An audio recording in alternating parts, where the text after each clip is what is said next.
Hello dear student, welcome to Kataria pharmacy, जहाँ पढ़ाई होती है बिल्कुल फन और इंटरेस्टिंग वे में। तो बच्चों, आज हम पढ़ने वाले हैं रोल ऑफ फार्मासिस्ट के बारे में। मतलब फार्मासिस्ट का क्या रोल होता है एक सोशल फार्मेसी में या फिर पब्लिक हेल्थ केयर के अंदर। पिछली वीडियो में हमने सोशल फार्मेसी के इंट्रोडक्शन के बारे में बात की थी, और आज हम बात करने वाले हैं रोल ऑफ फार्मासिस्ट के बारे में। चलिए स्टार्ट करते हैं अपना आज का लेक्चर। तो इसमें अपना पहला टॉपिक है role of pharmacist in public health, मतलब कि फार्मासिस्ट का रोल पब्लिक हेल्थ में क्या होता है। तो इसके अंदर देखते हैं, अपना पहला पॉइंट है हेल्थ एजुकेशन, मतलब कि एजुकेशन के हेल्थ एजुकेशन के अंदर फार्मासिस्ट का क्या रोल होता है। तो देखते हैं अपन पॉइंट वाइज। तो इसके अंदर है pharmacist educate the public about, मतलब फार्मासिस्ट लोगों को किन किन चीजों के बारे में एजुकेट करता है। तो इसमें पहला पॉइंट है डिजीज। फार्मासिस्ट लोगों को डिजीज के बारे में एजुकेट करता है कि मतलब हम डिजीज से कैसे बच सकते हैं, उनसे कैसे प्रिवेंट हो सकते हैं, और कौन सी डिजीज कितनी डेंजरस हो सकती है हमारे लिए। दूसरा पॉइंट है वैक्सीनेशन। वो लोगों को वैक्सीनेशन के बारे में अवेयर करता है, उनको मोटिवेट करता है वैक्सीनेशन लगाने के लिए, ताकि वो डिजीज से बचे रह सके। जैसे कोविड 19 में सब सब लोगों ने कोविड 19 की वैक्सीन ली थी, वो भी सिर्फ फार्मासिस्ट ने ही मोटिवेट किया था लोगों को कि हमें वैक्सीन लेनी चाहिए।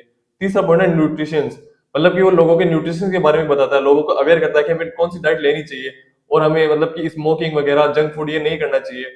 और चौथा पॉइंट इसमें पर्सनल हाइजीन, मतलब कि लोगों को खुद के हाइजीन के बारे में मोटिवेट करना, उनको बताना कि हमें साफ सफाई रखनी चाहिए, हमें खुद भी साफ रहना चाहिए, ताकि हम डिजीज से बचे रह सके। इसके अंदर आगे है, they also spread awareness about infectious disease like HIV, tuberculosis, malaria. मतलब कि फार्मासिस्ट लोगों को इन्फेक्शियस डिजीज के बारे में भी अवेयर करता है, उनको बताता है कि हमें HIV, ट्यूबरक्लोसिस, इन मलेरिया, इन सबसे बचे रहना चाहिए। जैसे मलेरिया कैसे फैलती है, वो एक गंदे पानी, जहाँ गंदा पानी स्टोर होता है वहां पे मच्छर आते हैं और उससे मलेरिया फैलती है मच्छरों से। वो लोगों को मोटिवेट करता है कि हमें आसपास सफाई रखनी चाहिए, इससे डिजीज ना फैले। तो इसको हम एग्जांपल समझते हैं, जैसे कि हैंड वॉशिंग अवेयरनेस। वो लोगों को मोटिवेट करता है अपने हैंड वॉशिंग के लिए, कि हमें जब भी खाना खाएं उससे पहले हैंड वॉश करना चाहिए, या कुछ भी काम करें उससे पहले हमें अपने हैंड वॉश करने चाहिए, ताकि हम डिजीज से बचे रह सके। दूसरा है वैक्सीनेशन इंपोर्टेंस। वो लोगों को वैक्सीन की इंपोर्टेंस के बारे में बताता है, उसको उनको अवेयर करता है कि हम कैसे डिजीज फ्री रह सकते हैं वैक्सीनेशन के द्वारा। तो ये सब चीजें उस फार्मासिस्ट ही बताता है हमारे को। तो इसके साथ हम चलते हैं अपने दूसरे पॉइंट, वो है ड्रग्स इंफॉर्मेशन प्रोवाइड। मतलब कि फार्मासिस्ट का काम सिर्फ दवाई देना नहीं, उनको बताना है, ड्रग्स के बारे में भी इंफॉर्मेशन देना होता है। जैसे कि कौन सी ड्रग्स कितनी इफेक्टिव रहेगी, कौन सी ड्रग्स साइड इफेक्ट करेगी, कौन सी ड्रग्स को कौन से किस डोज में लेना है, और कौन से टाइम पे लेना है। ये सब फार्मासिस्ट का काम है लोगों को बताना। तो इसमें है pharmacist guide the patient about, मतलब फार्मासिस्ट पेशेंट को क्या गाइड करता है, वो है करेक्ट डोज, मतलब कि सही डोज के बताना कि ये डोज इतनी लेनी है, इस टाइम पे लेनी है। दूसरा है उसके साइड इफेक्ट, मतलब कि दवाई के साइड इफेक्ट बताना कि ये दवाई कौन सी दवाई साइड इफेक्ट करेगी, कौन सी दवाई साइड इफेक्ट नहीं करेगी। तीसरा पॉइंट है ड्रग ड्रग इंटरेक्शन, मतलब कि लोगों को बताना कि जब हम जो दो दवाइयां साथ में ले रहे हैं तो खुद के इफेक्ट को कम कर देती है, और लोगों के अंदर साइड इफेक्ट भी प्रोड्यूस करती है। तो उनको बताना है कि कौन सी दवाई साथ में लेनी है और कौन सी दवाई साथ में नहीं लेनी है, ताकि हमारे अंदर साइड इफेक्ट ना हो और हम जल्दी ठीक हो सके। दे हेल्प प्रिवेंट, मतलब कि फार्मासिस्ट और किस किस चीज में हमें बचाता है, वो है पहला सेल्फ मेडिकेशन। मतलब कि कई कई लोग होते हैं जो खुद से दवाई ले लेते हैं, मतलब खुद को ही डॉक्टर मान लेते हैं, और हम बोलते हैं कि हम खुद से ठीक हो जाएंगे। तो ऐसा हमें बिल्कुल भी नहीं करना। जो डॉक्टर या फार्मासिस्ट प्रिस्क्राइब करे सिर्फ वही दवाई लेनी है, ताकि इससे हमारी हेल्थ में कोई भी बुरा असर नहीं पड़ता और हम जल्दी से ठीक हो पाते हैं। दूसरा है ड्रग मिसयूज, मतलब कि जो भी ड्रग का मिसयूज हो रहा है, जैसे कि आजकल नींद की सेडेटिव ड्रग्स है, वो लोग बाग बिना सोच समझे ही ले लेते हैं। इससे क्या है कि उनकी हेल्थ में बहुत बड़ा प्रभाव पड़ता है, और उनकी हेल्थ भी बहुत ही ज्यादा वीक हो जाती है। इससे क्या है कि उनके डिजीज होने का चांसेस बहुत ज्यादा बढ़ जाते हैं। तो ड्रग मिसयूज को रोकना, ये फार्मेसी का एक बहुत ही बड़ा इंपॉर्टेंट, इसमें बहुत बड़ा रोल रहता है ड्रग मिसयूज को रोकने में। तो इसको हम एग्जांपल से समझते हैं, जैसे एंटीबायोटिक बिना पूछे लेना। मतलब कि जैसे कोई भी एंटीबायोटिक है, जैसे हमें कोई भी वायरल फीवर हुई और हम एंटीबायोटिक ले लेते हैं डॉक्टर से बिना पूछे, तो ऐसे हमें बिल्कुल नहीं करना है। इससे क्या होता है कि हम एंटीबायोटिक को बीच में ही छोड़ देते हैं। तो इससे क्या है कि जो इन्फेक्शन होता है उसका, वो एंटीबायोटिक के अगेंस्ट एक रेजिस्टेंस डेवलप कर लेता है, ताकि ये जो एंटीबायोटिक हम लेते हैं ना, वो अगली बार हमारे ऊपर कोई भी असर नहीं कर पाती है। और फार्मासिस्ट सही कोर्स समझाता है, मतलब जो फार्मासिस्ट होता है वो अपने को सही दवाई देता है, ताकि हम उसको सही तरीके से ले सके और हमारी हेल्थ जल्दी से ठीक हो सके। तो बच्चों, एक इंपॉर्टेंट लाइन एग्जाम के लिए वो है pharmacist is the drugs expert of the health care system. मतलब जो भी हमारा हेल्थ केयर सिस्टम है उसके अंदर जो फार्मासिस्ट होता है वो एक ड्रग एक्सपर्ट होता है। मतलब कि उसको ड्रग्स की सारी नॉलेज होती है, कि मतलब कौन सी ड्रग्स हमारे लिए साइड इफेक्ट प्रोड्यूस करती है, कौन सी दवाई सेफ है हमारे लिए, उसको सारी नॉलेज होती है कि कौन सी डोज कितने टाइम पे लेनी है, कौन सी डोज कब लेनी है, कैसे लेनी है, उसको सब पता होता है। तो इसके साथ हम अगले टॉपिक पे चलते हैं, वो है रैशनल यूज ऑफ मेडिसिन। इसका मतलब क्या होता है। तो बच्चों, आपके लिए एक सवाल है कि कभी कभी हम ज्यादा दवाई लेते हैं, सोचते हैं कि जल्दी ठीक हो जाएंगे। क्या ऐसा करना सही है? नहीं, ऐसा करना बिल्कुल ही गलत है, क्योंकि कभी कभी हम ज्यादा दवाई लेते हैं तो हमें वापस नुकसान पहुंचाती है। तो इसी कॉन्सेप्ट को कहते हैं रेशनल यूज ऑफ मेडिसिन, मतलब कि सही दवा सही समय और सही टाइम पे लेनी चाहिए और सही डोज में लेनी चाहिए, उसी को कहते हैं रेशनल यूज ऑफ मेडिसिन। तो इसमें आगे देखते हैं, फार्मासिस्ट इंश्योर मेडिसिन आर, मतलब कि फार्मासिस्ट बताते हैं कि कौन सी दवाई कैसे लेनी चाहिए। तो मेडिसिन शुड बी अप्रोप्रिएट, मतलब कि मेडिसिन सही होनी चाहिए और वो उसको सही इफेक्टिव रहनी चाहिए पेशेंट्स के लिए। दूसरा सेफ, मतलब कि पेशेंट्स के लिए वो नुकसानदायी ना हो और कम साइड इफेक्ट प्रोड्यूस करे। तीसरा इफेक्टिव, मतलब पेशेंट्स के लिए वो इफेक्टिव होनी चाहिए, मतलब फायदा दे पेशेंट्स को, जल्दी ठीक करे। तो इसके अंदर आगे चलते हैं अपन, दे वर्क विथ, मतलब फार्मासिस्ट किन किन लोगों के साथ मिलकर वर्क करते हैं। तो पहला डॉक्टर्स के साथ मिलकर वर्क करते हैं, नर्स के साथ मिलकर वर्क करते हैं, क्योंकि वो एविडेंस बेस्ड ट्रीटमेंट को ही प्रमोट करते हैं। ये इसका मतलब है कि जो साइंस ने जो ट्रीटमेंट प्रूव करा है सिर्फ उसी को प्रमोट करे। इसके एग्जांपल समझते हैं, अवर यूज ऑफ पेन किलर। आजकल लोग बहुत ज्यादा पेन किलर का यूज करते हैं, जैसे कि हेडेक हो रहा है तो पेन किलर ले ली, बॉडी पेन हो रहा है तो पेन किलर ले ली। ये बिल्कुल गलत है। फार्मेसिस्ट समझाता है कि किस टाइम पे कौन सी दवाई लेनी चाहिए, मतलब हेडेक में कौन सी दवाई लेनी चाहिए, बॉडी पेन हो रहा है तो कौन सी दवाई लेनी चाहिए। इसी को बोलते हैं रेशनल प्रिस्क्राइब एंड काउंसलिंग, भी इसी को बोलते हैं। मतलब जो फार्मासिस्ट बताता है हमारे को कौन सी दवाई लेनी है, कौन सी दवाई नहीं लेनी है और कौन सी दवाई हमारी बॉडी को साइड इफेक्ट करेगी, कौन सी नहीं करेगी, इसी को बोलते हैं रेशनल प्रिस्क्राइबिंग एंड काउंसलिंग। तो इसी के साथ हम चलते हैं अपने अगले टॉपिक पे, वो है प्रिवेंटिव हेल्थ केयर। तो बच्चों एक बात बताओ, बीमार होने के बाद में डॉक्टर के पास जाना बेटर है या फिर बीमार ना पड़ना ही बेटर है? ऑब्वियसली बीमार ना पड़ना ही बेटर है। इसी कॉन्सेप्ट को बोलते हैं प्रिवेंटिव हेल्थ केयर। तो इसका सीधा सा मतलब होता है जैसे कोई बीमारी होने से पहले ही उसको रोक देना, इसी को बोलते हैं प्रिवेंटिव हेल्थ केयर। और इसके अंदर फार्मासिस्ट का बहुत ही इंपॉर्टेंट रोल रहता है।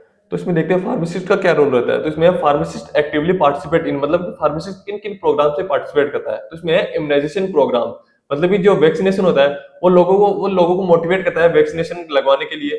और दूसरा है वो लोगों को अवेयर करता है वैक्सीनेशन के बारे में कि हमें वैक्सीनेशन जरूर लगवानी चाहिए। दूसरा पॉइंट है स्क्रीनिंग कैंप्स, मतलब कि स्क्रीनिंग का मतलब होता है हेल्थ चेकअप, मतलब कि फार्मासिस्ट है जो कि हेल्थ चेकअप कैंप्स ऑर्गेनाइज करता है और वो लोगों को मोटिवेट करता है ताकि वो अपने हेल्थ चेकअप कराए, रेगुलरली अपने हेल्थ चेकअप कराए। They advise on lifestyle changes to prevent chronic disease. Lifestyle मतलब कि जैसे कि आप क्या खाते हो, क्या पीते हो, कैसे रहते हो, अपने आप क्या एक्सरसाइज करते हो नहीं, या आप स्मोकिंग करते हो, ड्रिंकिंग करते हो। तो फार्मासिस्ट का काम ये होता है कि लोगों की वो लाइफस्टाइल को चेंज करता है कि आप रेगुलरली एक्सरसाइज करो, सिर्फ हेल्दी डाइट लो, जंक फूड ना लो, स्मोकिंग ना करो या फिर ड्रिंकिंग ना करो। इससे क्या है कि आपको डिजीज का खतरा नहीं रहता है, मतलब जो खतरनाक डेंजरस डिजीज होती है उसका खतरा नहीं रहता है।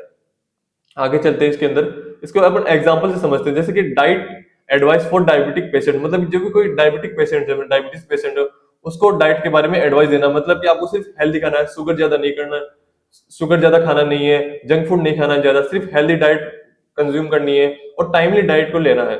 दूसरा इसके अंदर एक्सरसाइज फॉर हाइपरटेंशन, मतलब जो भी कोई बीपी का पेशेंट है उसको रेगुलरली मतलब मॉर्निंग एक्सरसाइज के बारे में बताना, योगा के बारे में बताना। इससे क्या है कि स्ट्रेस कम होता है और बीपी भी कंट्रोल में रहती है।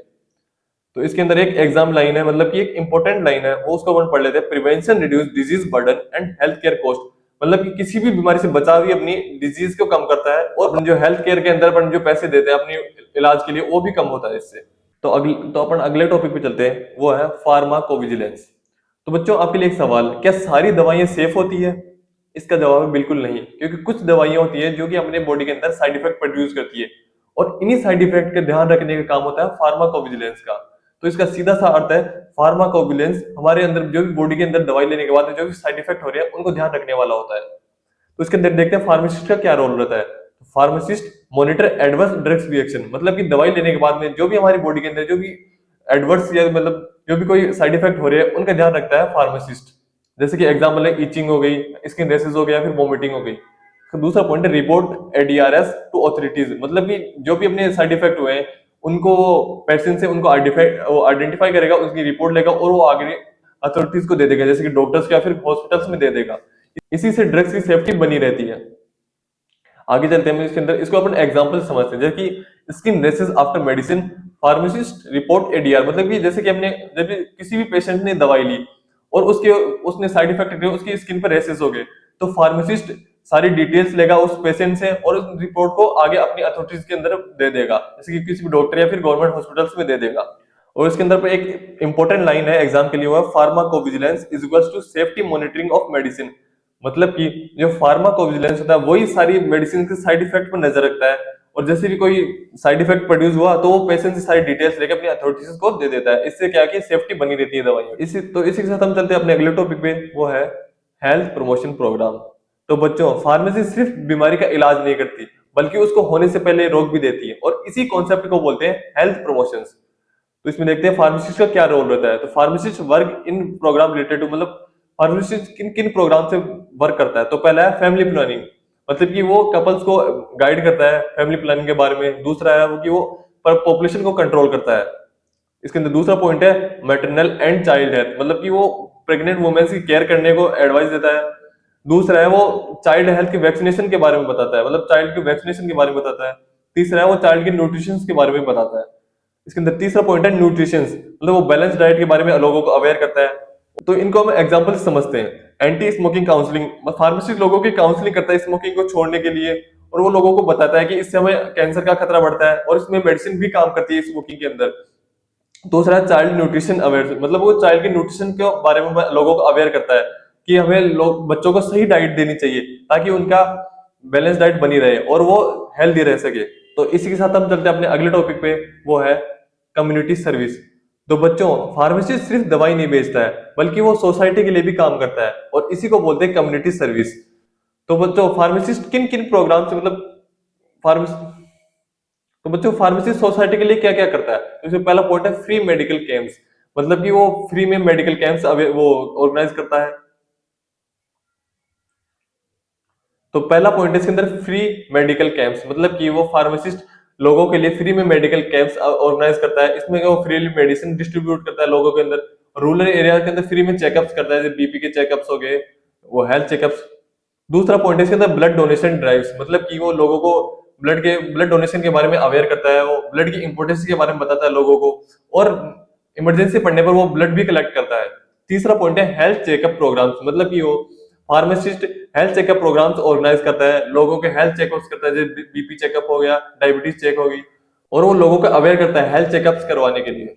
इसे हम आगे चलते हैं। इसमें एक इंपॉर्टेंट लाइन है एग्जाम के लिए, वो है community service strengthen pharmacist public relationship, मतलब कि जो फार्मासिस्ट और पब्लिक के बीच जो रिलेशनशिप है उसको स्ट्रॉन्ग कर बनाता है कम्युनिटी सर्विस, मतलब कि वो लोगों की हेल्प करता है।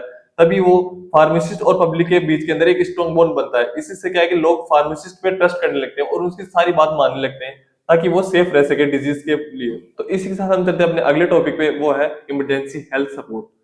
तो बच्चों जब जब कोई इमरजेंसी होती है, जैसे कि फ्लड आ गया, अर्थक्वेक आ गया, तो सिर्फ डॉक्टर ही हीरो नहीं होते, बल्कि फार्मासिस्ट भी हीरो होते हैं।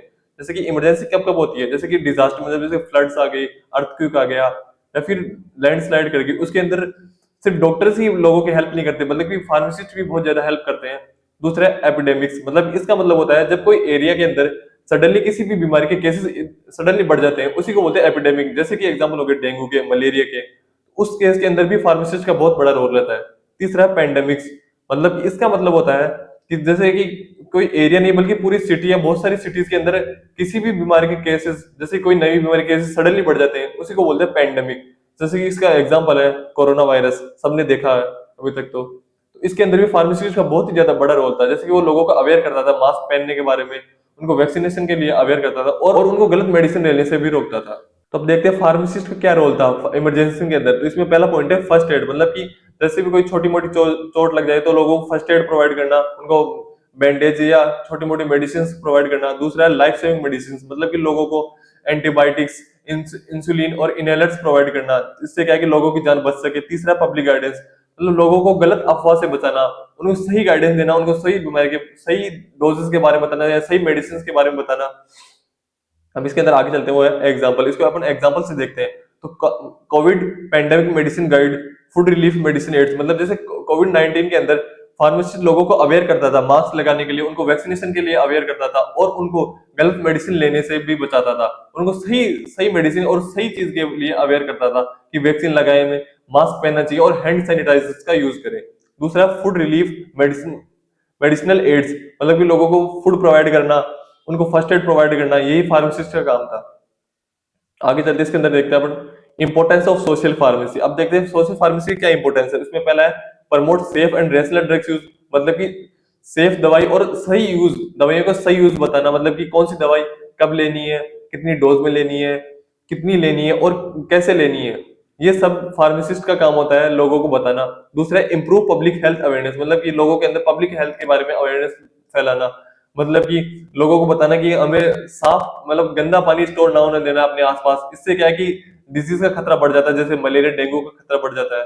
तीसरा है स्ट्रेंथन कम्युनिटी हेल्थ सर्विस, मतलब कि लोगों के अंदर फार्मासिस्ट और पब्लिक के लिए बॉन्ड को वो इम्प्रूव करना, ताकि फार्मासिस्ट की बात लोग अच्छी तरह से माने, उनको अच्छे से सपोर्ट करें फार्मासिस्ट को। चौथा पॉइंट इसके अंदर रिड्यूस हेल्थ केयर कॉस्ट, मतलब कि लोगों को सही तरीके के लिए अवेयर करना, ताकि उनके क्या है कि वो हेल्थ फ्री, वो डिजीज फ्री रह सके लोग। इससे क्या है कि उनकी जो कॉस्ट आती है वो भी कम रहे, वो बची रहे।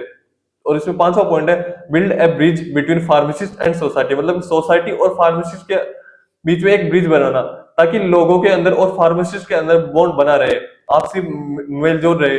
इससे क्या है कि लोग डिजीज फ्री रहेंगे। तो बच्चों हम आज का लेक्चर यहीं पे समाप्त करते हैं, और मैं आशा करता हूँ कि आपको बिल्कुल मजा आएगा मेरे साथ पढ़ने के अंदर। और जिसी को भी इस वीडियो के नोट चाहिए तो आप हमारे ऐप से या फिर टेलीग्राम लिंक भी ज्वाइन कर सकते हैं, और लिंक हमने डिस्क्रिप्शन में दे दिया है। तब तक के लिए समझते रहिए, पढ़ते रहिए। Okay bye.